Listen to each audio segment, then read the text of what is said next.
Predstavte si svet tak ďaleko od nášho Slnka, že svetlo k nemu cestuje viac ako 5 hodín. Miesto, kde teplota klesá až na minus 230 stupňov Celzia, tak strašná zima, že pohár vody by sa okamžite zmenil na kameň tvrdší ako ľad.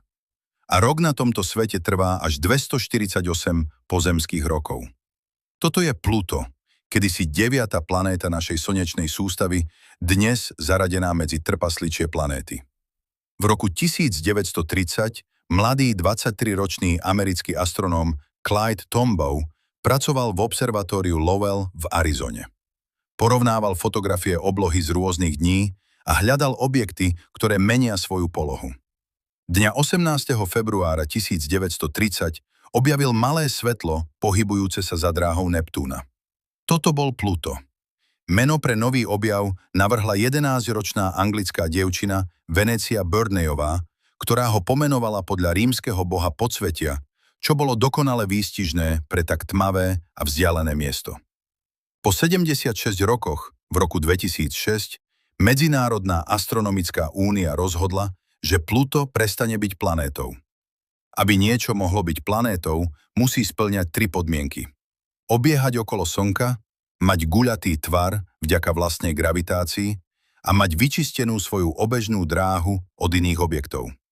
Pluto prvé 2 podmienky spĺňa, avšak tretiu nie. Pohybuje sa v Kuiperovom páse, kde sa nachádzajú tisíce podobných objektov. Preto bol preradený medzi trpasličie planéty, čo dodnes mnohí vedci považujú za nesprávne rozhodnutie. Pluto je také malé, že dokonca aj náš Mesiac je väčší ako on.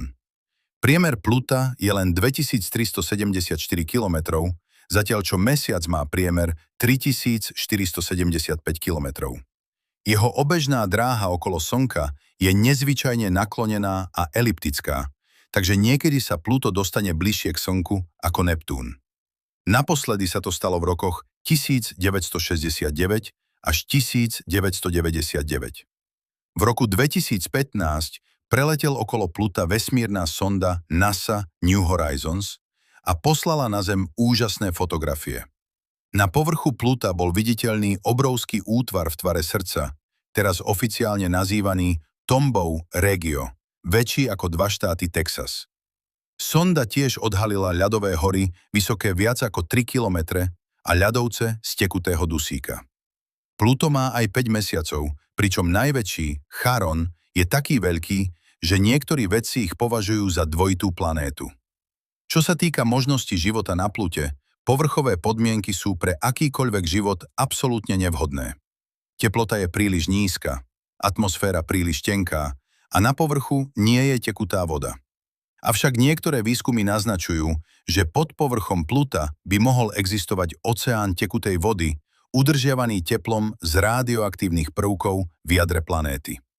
Ak tam voda skutočne je, teoreticky by tam mohli žiť mikroorganizmy, podobne ako baktérie žijúce pri podmorských vulkanických prieduchoch na Zemi, bez akéhokoľvek slnečného svetla. Pluto nám pripomína, že vesmír je plný prekvapení a že veda sa neustále vyvíja. To, čo bolo včera pravdou, sa môže zajtra zmeniť. Táto malá ľadová guľa na okraji slnečnej sústavy nás učí, že vždy existuje niečo nové, čo treba objaviť. A práve to robí vedu tak fascinujúcou.